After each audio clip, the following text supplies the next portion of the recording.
Tell your boss what he needs to know. Hey, I am Chuck, the bureaucrat, and we've talked about how your boss has crazy demands on their time.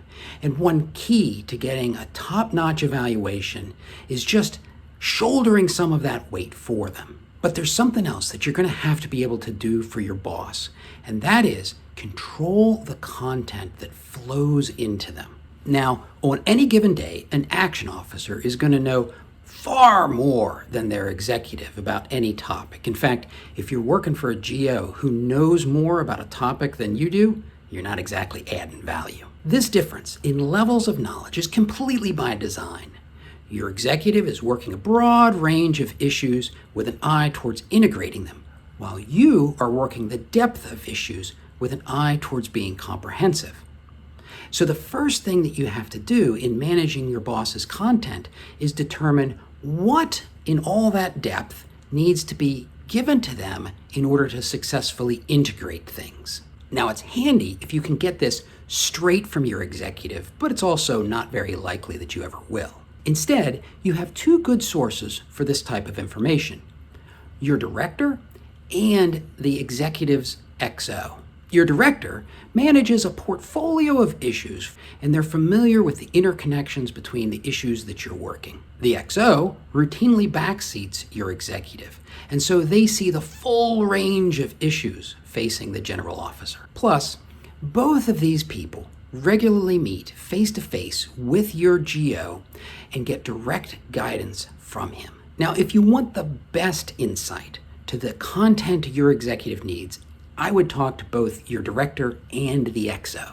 Your director is likely to have very clear, structured lines of effort that support the general officer, while the XO is more likely to know issues that are causing frustration or where there's worries. But there's another aspect to managing your boss's content that I want to talk to you about. You see, over the 2 or 3 years that your GO is in the job, he is naturally going to grow from a low level of knowledge to a higher level of knowledge. Now, let's not make too much about how much growth there is or how fast it happens, but suffice it to say that he's going to know more on the last day on the job than he did on the first. And that means that how long they've been on the job influences the content they need from you. Early on, they're looking for the basics, and later they may want more complex information. But when you get a new boss, there is likely to be a shift in the type of content they need from you. This probably doesn't matter if you come in about the same time that your boss comes in,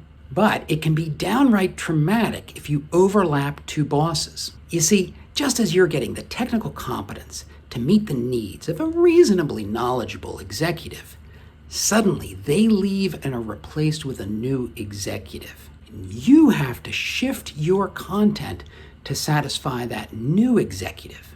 And the reason I say this can be traumatic is because your old boss may never really see you as competent, and your new boss may feel that you don't communicate well. So here's where paying attention to what's going on in the front office can pay off.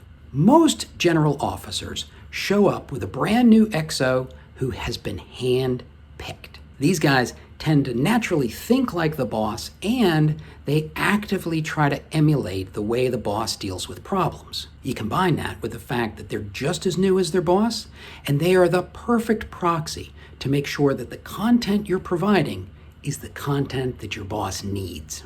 Now, if you can't get access to the XO or your director isn't around, don't worry.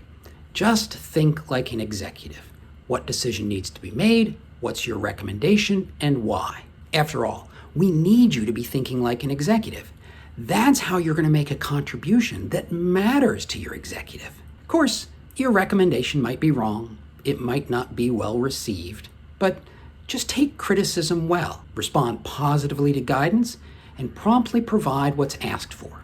And check out this video to see why you should respond with "Thank you for the clear and unambiguous guidance," instead of saying, "Sorry, I didn't give you what you needed."